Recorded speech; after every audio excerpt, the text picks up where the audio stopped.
Hi viewers, welcome to our channel. ప్రస్తుతం మనతో పాటు సీనియర్ జర్నలిస్ట్ దాము బాలా సార్ వారితో మాట్లాడదాం. సార్ నమస్కారం సార్. సార్, జానీ మాస్టర్ బయట తనపై ఎన్ని ఆరోపణలు వస్తున్నాయి, ఇప్పటి వరకు అయితే మౌనంగానే ఉన్నారు. అయితే ఈ వ్యవహారంలో అతని భార్య కూడా హస్తం ఉందని చెప్పేసి అన్నారు.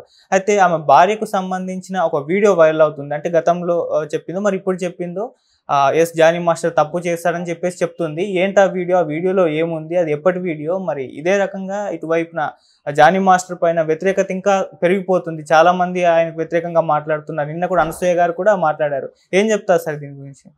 జానీ మాస్టర్కి వ్యతిరేకత బాగా పెరుగుతున్నట్టు మెల్లమెల్లగా కనిపిస్తుంది. బిగినింగ్లో అంత లేదు, కానీ మెల్లగా ఇప్పుడు అనసూయ బయటకు వచ్చింది, అంతకుముందు చెన్మయి బయటకు వచ్చింది, పూనం కౌర్ వచ్చింది, తర్వాత ఈ అమ్మాయి ఎవరైతే బాధితురాలు ఉందో వాళ్ళ ఫ్రెండ్ ఒక ఆమె బయటకు వచ్చింది.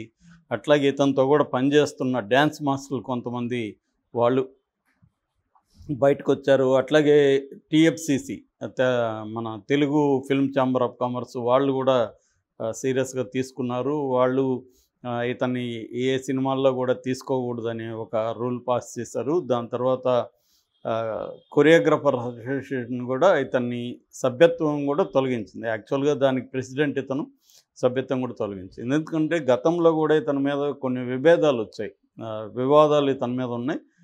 2019 ఆ ప్రాంతంలో అనుకుంటా, ఇతను 19లో కూడా వచ్చాయి. తర్వాత ఇతను 6 నెలలు జైలు శిక్ష కూడా ఒక కేసులో పడింది ఇతనికి. సతీష్ అనే ఇతను ఇబ్బంది పెట్టాడని. సో ఇలాగా మామూలుగానే మనకి కొరియోగ్రాఫర్లు డ్యాన్స్ ఫైట్ మాస్టర్లు వీళ్ళిద్దరి వ్యవహారం సినిమా రంగంలో అనేక డిపార్ట్మెంట్లలో డెమోక్రసీ కనబడుతుంది, కానీ వీళ్ళిద్దరి దీంట్లో ఇప్పటికి కూడా డెమోక్రసీ తక్కువ. అంటే మాస్టర్ మీద కాళ్ళ మీద పడదాం. అందరూ మనం సినిమా షూటింగ్కి వెళ్ళామంటే ఆ రోజు డ్యాన్స్ సాంగ్ ఉన్నిందనుకో, ఫస్ట్ చేసే పని అందరూ వచ్చి అతని కాళ్ళు మొక్కుతారు. ఎవరు డ్యాన్స్ మాస్టర్ కాళ్ళు కానీ స్టంట్ మాస్టర్ కాళ్ళు కానీ. ఇంకా ఫెడరల్ వ్యవహారం ఇంకా ఈ 2 డిపార్ట్మెంట్లో బలంగా ఉంది. సో ఎందుకంటే ఈ డ్యాన్స్ మాస్టర్ నిర్ణయిస్తాడు మిగతా ఎవరు డ్యాన్సర్లు ఉండాలి ఏంటి అనేది అతనే నిర్ణయించుకుంటాడు. ఫైట్ మాస్టర్ కూడా ఉంటే ఎవరు ఫైటర్లు ఉండాలి ఏంటి అతనే సెలెక్ట్ చేసుకుంటాడు. కాబట్టి అతనికి భయభక్తులతో ఉంటే తమని సెలెక్ట్ చేస్తాడు, లేకపోతే లేదు తమని ప్రమోట్ చేస్తాడు అనేది ఉంటుంది. ఇది సినిమా ఇండస్ట్రీలో పనిచేసే అందరికీ తెలుసు. ఈ 2 డిపార్ట్మెంట్లు మాత్రం ఇంకా కంప్లీట్గా మారలేదు. కనీసం ఇలాంటి సంఘటనల తర్వాత అన్నా మారుతాయని చూడాలి. అందుకని వీళ్ళు ఏం చేస్తారంటే, ఎక్కువ మంది అమ్మాయిలు డ్యాన్సర్లుగా ఈ మామూలుగా జూనియర్ ఆర్టిస్టులు అంటే చాలామంది ఏమనుకుంటారంటే ఈ డ్యాన్సర్లని జూనియర్ ఆర్టిస్టులు అనుకుంటారు. జూనియర్ ఆర్టిస్టులు వేరు, డ్యాన్సర్లు వేరు. జూనియర్ ఆర్టిస్టులు ఎవరు? మనకి ఒక సీను, ఇప్పుడు వీధుల్లో సీన్ తీస్తున్నాం, కూరగాయలు తీసుకుపోయేళ్ళు, బండ్లోళ్ళు, మామూలుగా బ్యాక్గ్రౌండ్లో ఉన్న ఆర్టిస్టులు వితౌట్ ఒక డైలాగ్ ఉండొచ్చు లేకపోవచ్చు, కానీ వాళ్ళని జూనియర్ ఆర్టిస్టులు అంటారు.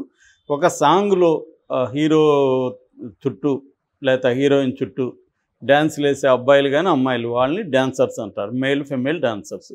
దీంట్లో ఇప్పుడు ఏం చేశారంటే ప్రొటెక్షన్ కోసం కొంత లోకల్ వాళ్ళని పెట్టాలన్న రూల్ కూడా వచ్చింది. అంటే ఇంతమంది లోకల్ వాళ్ళు ఉండాలి, మిగతా వాళ్ళని బయట తీసుకొచ్చు. మామూలుగా ఏంటంటే నార్త్ ఇండియన్ డాన్సర్స్ ఎర్రగా బుర్రగా బాగుంటారు కాబట్టి అందంగా, వాళ్ళని ఎక్కువ పెట్టడానికి డైరెక్టర్లు, ప్రొడ్యూసర్లు, హీరోలు ప్రిఫర్ చేస్తారు. సో అందుకని వీళ్ళు ఏం చేశారంటే ఇక్కడ ఉన్న వాళ్ళకి లైవ్లీహుడ్ ఇబ్బంది అవుతుంది కాబట్టి ఇక్కడ మినిమం పెట్టాలి. అదే వర్తిస్తుంది దీనికి కూడా, ఫైట్ మాస్టర్లకి ఫైటర్స్కి కూడా అదే రూల్ వర్తిస్తుంది అనమాట. అందుకని కొన్ని రూల్స్ పెట్టుకున్నారు అసోసియేషన్లో. అక్కడ కూడా గొడవలు వచ్చాయి. ఇతను లోకల్ వాళ్ళని ఎక్కువ పెట్టట్లేదని గొడవ చేశాడని గతంలో వచ్చింది. ఈ కాంటెక్స్ట్లో ఆమె వాళ్ళ వైఫ్ గతంలో చేసిన వీడియో, ఆమె ఈ సంఘటన గురించి ఎక్కడ మాట్లాడినట్టయితే ఇప్పటివరకు కనబడలేదు. ఆ వీడియోనే రకరకాల వ్యాఖ్యానిస్తున్నారు. ఆ వీడియోలో ఆమె ఏం చెప్పిందంటే, మా జానీ మాస్టర్ మంచివాడు, అతన్ని కావాలనే కొంతమంది వేధిస్తున్నారు, తెలంగాణ ఆంధ్ర ఫీలింగ్ తెస్తున్నారు. తర్వాత అతను యూనియన్లో అనేక హామీలు ఇచ్చాడు ప్రెసిడెంట్గా, హామీలు నెరవేర్చలేదని మాట వాస్తవమే. ఎందుకంటే అన్నీ కూడా ఒకేసారి నెరవేర్చలేము. అతను చాలా హెల్పింగ్ నేచర్ ఉన్నవాడు తప్ప ఎవరికి ఇబ్బంది పెట్టాడు. బట్ రూల్స్ దగ్గర స్ట్రిక్ట్గా ఉంటాడు. విద్యార్థులతో కూడా అతను డిసిప్లిన్కి సంబంధించి స్ట్రిక్ట్గా ఉంటాడు అనేది కూడా ఆమె చెప్పింది. సో ఆమె ఏం చెప్పిందంటే అతను కొన్ని హామీలు ఇచ్చి నెరవేర్చలేకపోయాడు అనేది చెప్పింది తప్ప అక్కడ లైంగిక అంశాలు కానీ ఏమీ ఆ వీడియోలో లేవు. అయితే ఇప్పుడు దాన్ని వీళ్ళు ట్విస్ట్ చేసి ఏం చేస్తున్నారంటే జానీ మాస్టర్ చేసిన తప్పే అని ఆమె మాట్లాడినట్టుగా దీన్ని వైరల్ చేస్తున్నారు. ఓకే. సో ఆమె పేరు కూడా ఆయేషా అని మనకి అప్సెల్గా ఉంది, బట్ సుమలత అనే పేరు ఉంది ఆమెకి అనేది కూడా ఇది చేస్తున్నారు.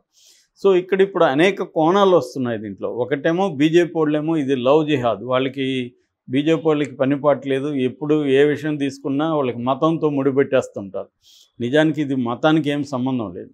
అతను జానీ మాస్టర్ అనేవాడు ముస్లిము అనేది ఎవరు కూడా ఇక్కడ పట్టించుకోవట్లే.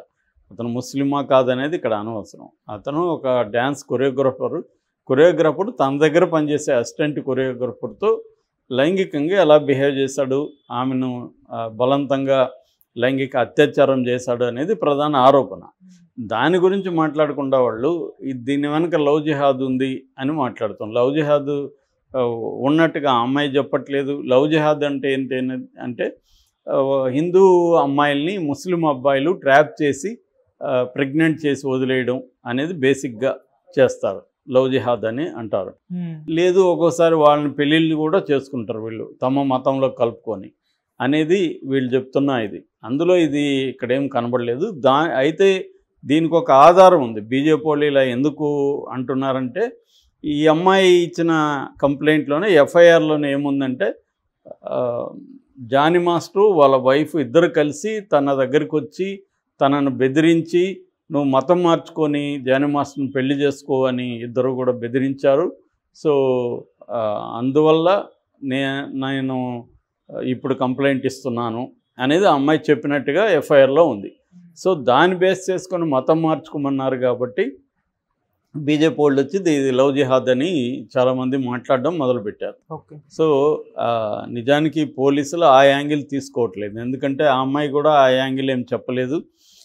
ఎవరు కూడా వాళ్ళ చుట్టూ ఉన్న వాళ్ళు కూడా ఈ యాంగిల్ లేదు. అతను జానీ మాస్టర్ ఒక ముస్లిం లాగా బిహేవ్ చేయలేదు ఎప్పుడు కూడా. అతనికి ముస్లిం మతం పట్ల అంత ఇదుండి హిందూ అమ్మాయిల్ని ఇది చేయాలనేది లేదు. మామూలుగా మనం కామన్ సెన్స్తో ఆలోచించిన ఒక సీనియర్ కొరియోగ్రాఫరు, ఒక నేషనల్ అవార్డు విన్నరు, అనేక పెద్ద హీరోలకు చేస్తున్న వ్యక్తి ఇట్లాంటి పనులు చేస్తే ఎప్పటికైనా అతని లైఫ్ నాశనం అవుతుంది కదా.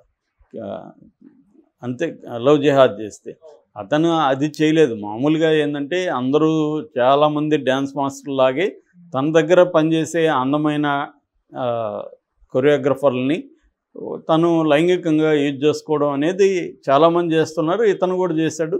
ఆ అమ్మాయి కూడా వాలంటరీగానే ఒప్పుకున్నట్టే మనకు అర్థమవుతుంది కాంటెక్స్ట్ చూస్తే.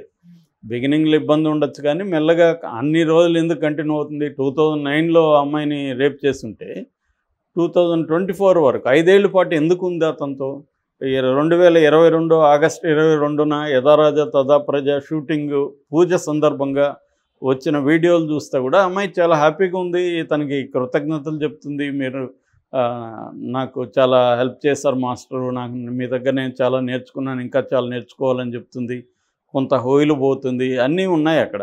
మరి అదంతా ఎందుకు చేసింది ఆ అమ్మాయి? క్లియర్గా అర్థమయ్యేది ఏమంటే తను ఎదగాలని తనకు ఉంది, ఒక కొరియోగ్రాఫర్ కావాలని, హీరోయిన్ కావాలని.